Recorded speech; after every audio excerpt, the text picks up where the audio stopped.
There are some cracking Easter offers right now at Argos, like up to 20% off all power tools, garden tools and pressure washers. Argos, brighter prices, brighter Easter. You guys! Oh my god, you guys! What, doughboy? I was just watching the TV. They had this commercial. So guess what they're gonna say tonight on that show Cop Drama? What? No, come on, guess. They're gonna say something that's never been said on television. What?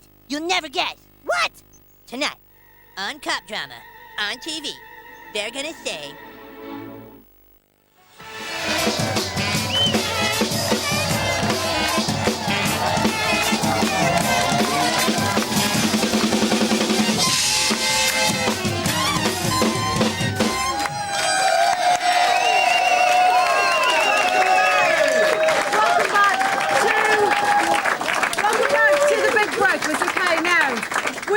Saying all morning that yes, we are celebrating our 10th birthday early. That, of course, was a lie. Well, I mean, it is nearly our 10th birthday, but that obviously there is a... Not the reason, really. Yeah, there is something slightly more significant to tell you about, so I'm afraid that we have to kind of drop the mood, because it is, of course, today, ladies and gentlemen, it's the last show ever.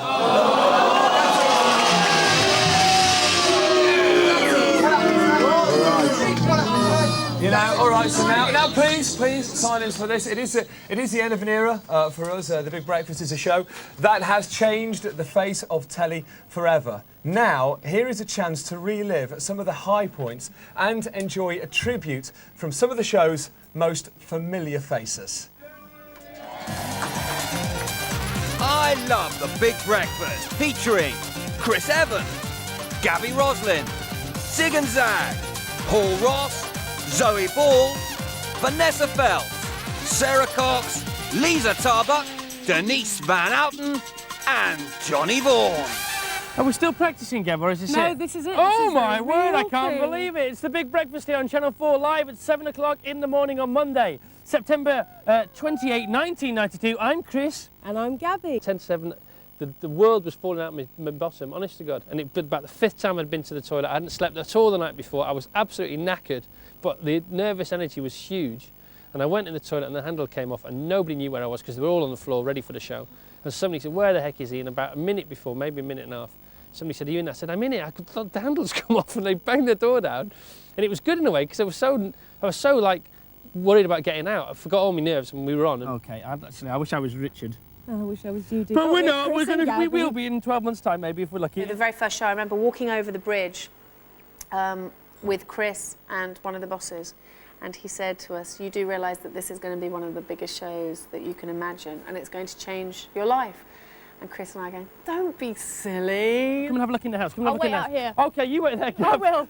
Leave her out in the cold. This is our lovely house. It's a real house. This is our lovely hall. This is our lovely living room. Hello. And this is everybody that's going to say good morning to you. And this is our lovely family here from Liverpool. Genuine family. They're real. They're not actors. And they're the Molyneux from Liverpool. I just remember being the happiest I've ever been, the tiredest I've ever been, and the most automatic I've ever been. You know, you just didn't think about it. It was like breathing. I was being paid to have a great time, to meet incredible people, and to work with Chris Evans. And no matter what anybody says, I will not have a bad word said about him because he's very special to me. You're an expert, are you? Thank you very much.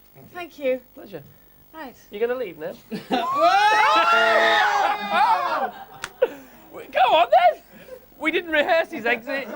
I said this needed rehearsal. And then I used to have all these temper tantrums all the time because I was just on it, you know, mad, totally mad.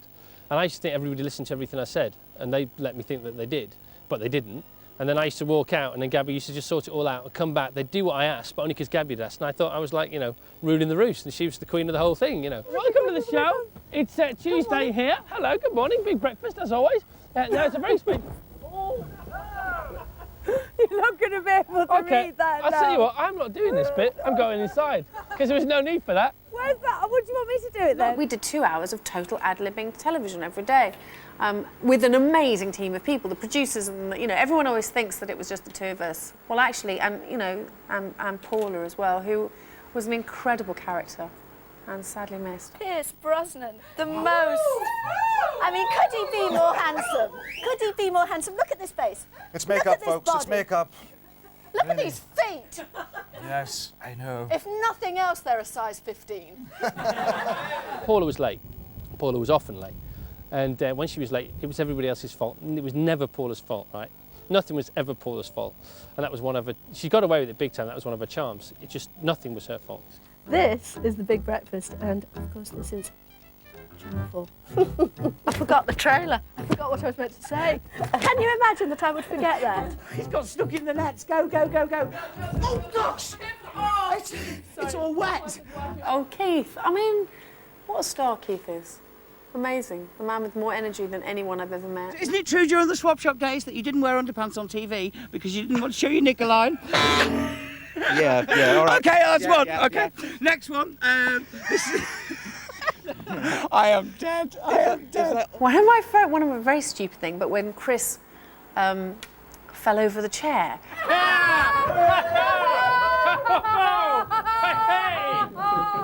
Nice question of the day is what mad And Chris and I were hysterical. That's what I remember we laughed. We just laughed all the time. If things got boring or there was a bit of a lull, I just used to lean back in my chair just a bit too much. I just thought I'll fall over. Anything would do. Do you know what I mean? That was great. And also we didn't have anything to lose, so let's, if it gets boring, somebody fall off the chair, that'll do. And it usually did. This is Gabby's poem. One day there was a little dog. It was called Andrew and he loved flowers. What? He loved to pick them. One day Andrew went to the park and he saw a buttercup and he picked it. Anybody spotted a rhyme so far? Gabby is a fantastic woman and an utter professional, but she's one of the biggest prudes I've ever met. She's actually cold, she's so frigid. We have Joe the blanket keeper, please. If you could just put the blanket over me and over John. Okay. Could you? Yes, over. Yeah, ready? Okay. She put this light-up lolly in her mouth, and it was a very, well, it was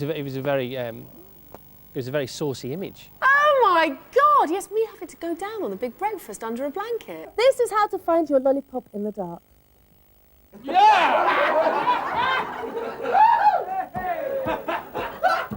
What time's the bus?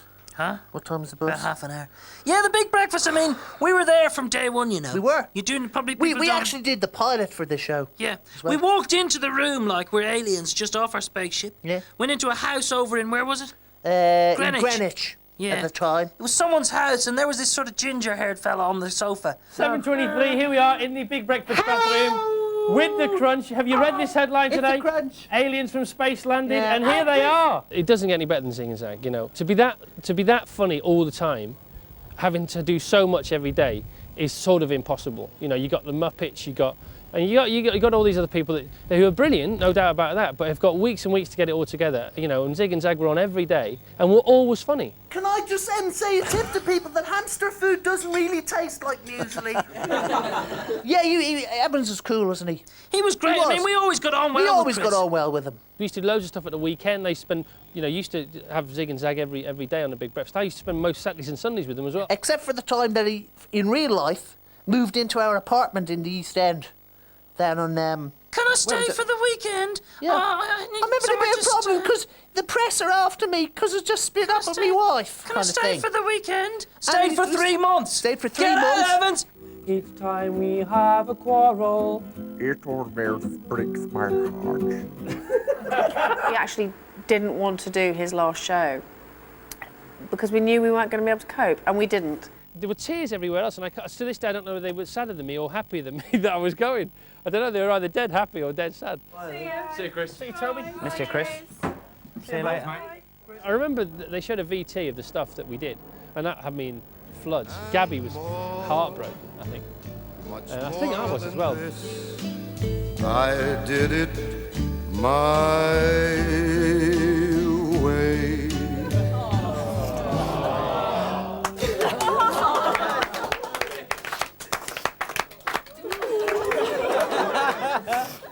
Somebody else took this.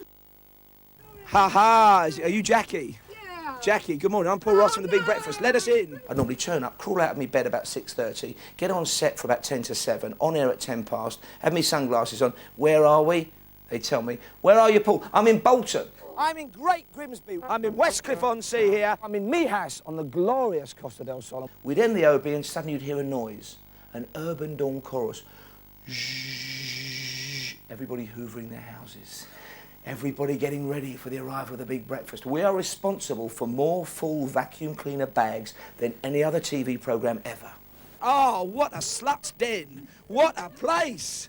Oh, Jackie, come here. You should be ashamed of yourself. Look at this. It sounds corny, it sounds cliched, but my fondest memory of the Big Breakfast has got to be the fact that it made me miss the birth of one of my daughters. Paul is going to have to call his wife very, very shortly because there could be some news. We don't know what it is. We've just had somebody come to hey. We've got her live on the phone. Quick. Carrie, can you hear me? I've got the phone up. How are you, all right? Yes. Oh, what's the matter? What is it? What's happened? I've had a little girl. Oh, fantastic. Oh, how big was it?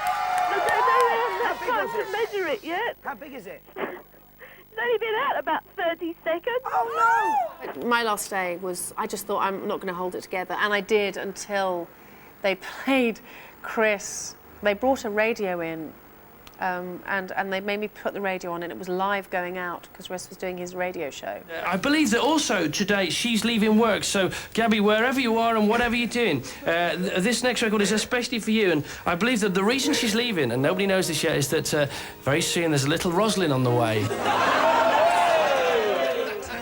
No! Bye, Gabby. Bye. No, I'm not having a baby, thank you. The news broke that Gabby was going to leave, and I got a call saying, you know, would you be interested?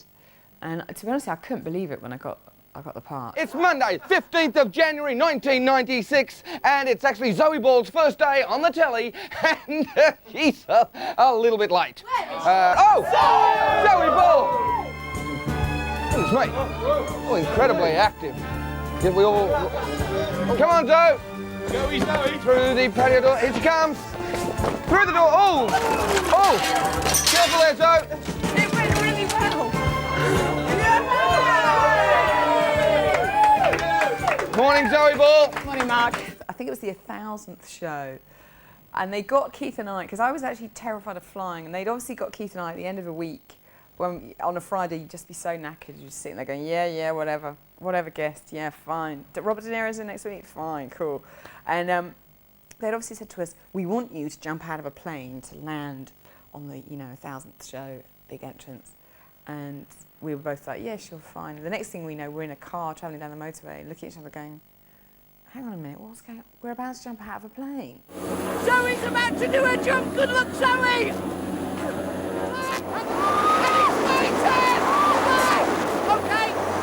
I have to say, this is the most fantastic thing I've ever done in my life.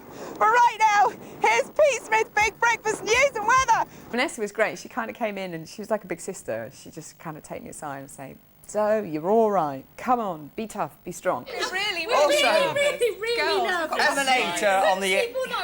We're really nervous. We feel ill, actually. My most controversial interview, the one with the biggest friction and altercation, was of course with Miss Piggy. And Miss Piggy... Oh, are you talking to me? Oh, I'd love to. Thank you. I'm sorry, I'm just a major superstar and you talked to the frog and the thing. What a...